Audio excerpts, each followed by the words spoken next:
حلقة جديدة من بودكاست اكسبايرد.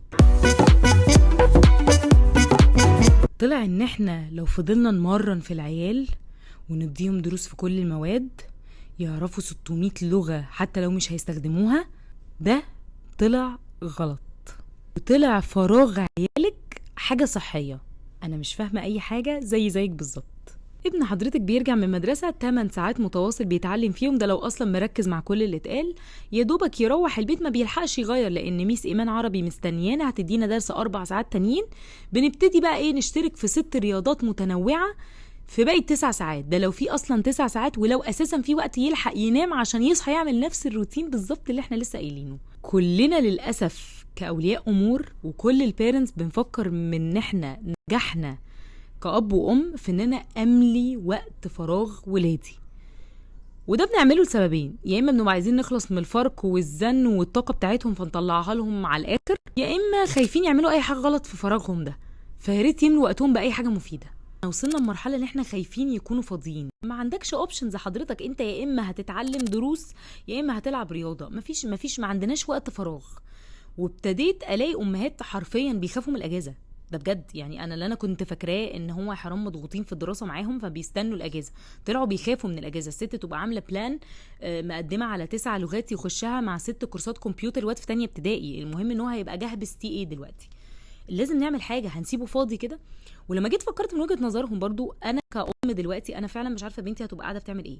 ما هي هتبقى قاعده ماسكه الموبايل، ودي برضو حاجه مش احسن حاجه في الدنيا. اكتشفت بقى من دراسات كتير ان الملل لولادنا مفيد وازاي نستغله صح. ده غير انه الانيل ان احنا بقينا حتى نحس بالتقصير. يعني وصل معانا الموضوع ان الام اللي ما بتديش دروس وما بتوديش تمارين دي ام المفروض تروح تنتحر. وبقينا بنعلي على بعض بقى: انا عايزه ابقى اكتر واحده بدي دروس في الحياه حتى لو مواد ما بياخدهاش السنه دي، واكتر واحده بتروح نوادي. يا جماعه انا بروح نوادي اللي في كل انحاء الجمهوريه وبلف على كل الرياضات عشان انا ام شاطره. يعني احنا ربطنا الموضوع كمان بتفوقنا كأمومة وبالتقصير اتجاه ولادنا. بحب بقى اصدمكم بأول صدمة. في دراسات بتقول ان الولاد اللي ما عندهمش وقت دماغهم ترتاح بيوصلوا لجزء ما من الارهاق اسمه الكوجنيتيف اوفرلود. ده فاكر كده لما كنت زمان بتقعد تراجع في ماده ومن كتر ما قاعد عمال تحشر في معلومات وقت متواصل طويل تحس انك نسيت كل حاجه؟ هي نفس الفكره بالظبط. العقل بيتوقف عن الاستيعاب من كتر ما هو مرهق، من كتر ما هو شغال كتير. من الاخر منظمه الصحه العالميه بتوصي ان الاطفال محتاجين وقت للعب الحر اللي هو بدون توجيه، يعني بدون ما تقولهم يلعبوا ايه بالظبط ولمده قد ايه، ده عشان بيزود خيالهم وابداعهم اكتر. دراسه تانية في جامعه ستانفورد قالت ان الولاد اللي عندهم وقت فراغ عندهم مهارات لحل المشاكل اسرع بكتير من اللي دايما وقتهم في دروس او نشاطات اخرى. احنا دلوقتي يا جماعه مش بنتكلم على سد الفراغ بحاجات مش مفيده، انا بكلمك ان حتى الحاجات المفيده دي لما بنأفور فيها لهذه الدرجه وان احنا خايفين من الفضا ده بيضر الولاد. كمان في ريسيرش اتعمل في جامعه هارفارد اثبت ان الملل للاطفال مفيد جدا لانه هو بيخليهم هم اللي يدوروا على حاجات جديده، بيعزز الاستقلاليه والاعتماد على النفس عندهم. طب من الاخر بقى كده، انا عايزه استغل الملل لولادي، لان انا مش هقطع كل الكلام ده وفجاه اسيبهم فاضيين وطول النهار بيتفرجوا على التلفزيون او على التابلت او على الموبايل.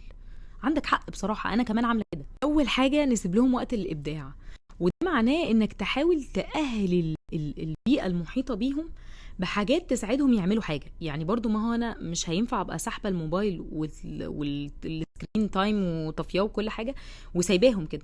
يعني لازم اجيب اكتيفيتيز هم يعملوها، حاجه خياطه بابره اللي هي البلاستيك، رسم، اعلمهم يكتبوا قصص واقعد معاهم واحاول اخليهم هم يتعلموا يكتبوها.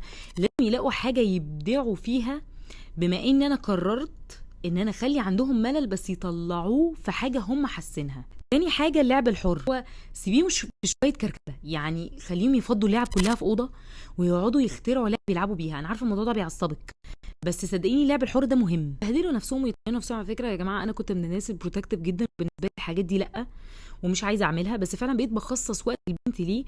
يمكن هي عشان صغيره لسه مش مستوعبه ان احنا في وقت معين نعمل فيه كده، ما ينفعش طول اليوم هنفضل مبهدلين ولازم نلعب دي او لازم نقوم من الجنينه والطينه والهبل ده. بس الوقت ده بيخلي عندهم شويه ابداع هم محتاجين. ان انا بعمل من لا شيء شيء، يعني ممكن من كم اللعب اللي مرميه على الارض دي اخترع لعبه والعب بيها واتبسط. حاجه وقت للتامل، وانا بصراحه لما قريتها ما اقتنعتش. اصلا انا مش هقعد العيال اقول لهم يلا يا جماعه بصوا في السقف، بس لقيت ان في اكتيفيتيز بتساعد. يعني لو قعدوا في وقت هادي في شمسيه مع طيور، وعملنا مثلا ملايه معينه ان احنا نقعد ساكتين فتره ما، دي بتساعد شويه ان هم ينظموا افكارهم، او لو حتى عندهم افكار يبتدوا يفكروا فيها بعمق اكتر فيطلعوا بافكار جديده. رابع حاجه بقى، ودي حاسه انها جت في وشي والله، جت على الجرح قوي بقى، وهي النشاطات الغير اجباريه. يعني بيقول لك يا ست الكل خليكي في حالك وخليه هو اللي يختار هو عايز يعمل ايه، حتى لو انت شايفاه. لان انا عارفه الجمله الشهيره اللي احنا بنقولها، الاطفال في السن ده مش فاهمين حاجه، مش عارفين مصلحتهم واحنا اللي عارفينها. مع ان على فكره بليف ات اور نوت احنا بنكبر وبنفضل نبعت على جروب المامز ان احنا مش فاهمين حاجه، وفي اوقات كتير بنضيع عمر من ولادنا في رياضه معينه بجد احنا اللي كنا شايفينها لكن هم ما كانوش حابينها، او مش دي الكواليفيكيشنز بتاعتهم. بس بنعمل اللي علينا كامهات، وانا مقدره ده والله. الفكره كلها ان احنا لازم نسيب جزء من النشاطات ده مش اجباري. يعني هو يقول لك بجد هو حابب ايه. هو دلوقتي عايز يعزف بيانو، انت مش مقتنعه بالموسيقى وشايفه ان الرياضه افيد، والله دي حاجة هي ترجع له هو طالما مائل إلى الموسيقى والفن خليه يبدع فيها، خليه ولو نشاط من النشاطات اللي عنده يعمل فيها حاجة مش إجباري منك انت. آخر حاجة ودي صدمتني صدمة غير الصدمة بتاعت النشاطات الغير إجبارية، وهي إن احنا نقلل الوقت التعليمي. أنا مفهمتوش قوي، بس بأمانة يمكن كان جوزي عنده وجهة النظر دي، وكان دايما مقتنع ان اي حد بيروح المدرسة وبياخد دروس بعدها ده بيضيع حياته. لما تعمقت في الموضوع لقيت انه فعلا بدراسات اثبتت ان فكرة ان ابنك يرجع المدرسة ياخد دروس، ده ولا المدرسة ولا الدروس استفاد منها حاجة.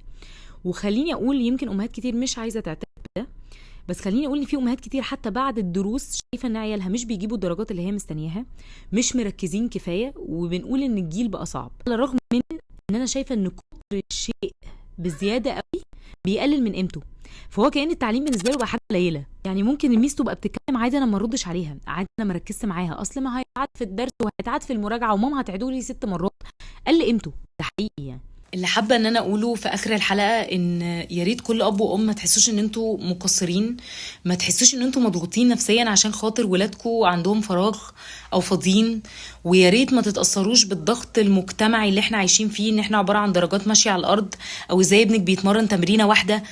بالعكس انا شايفه ان احنا محتاجين نتحمل مسؤوليه تنميه عقول ولادنا، واللي احنا بنعمله ده طلع مش بينمي اي حاجه، اللي احنا بنعمله ده طلع بيهلك عقولهم اكتر، واللي احنا بنعمله ده ما طلعش احسن حاجه في الحياه. فبما اننا كلنا هدفنا من جوانا ان احنا نبقى احسن حاجه لاولادنا، اتمنى ان انا اكون ساعدت بطريقه او باخرى بعد الحلقه دي. وانتوا بقى احكوا لي عن ملل ولادكم بيبقى ماشي ازاي، وتبقوا قلقانين منه في ايه ومخاوفه ايه، ممكن نحلها مع بعض. وحتى لو حاولتوا تستغلوا الملل ده، هل الموضوع نجح فعلا ولا فشل، وفشل ليه؟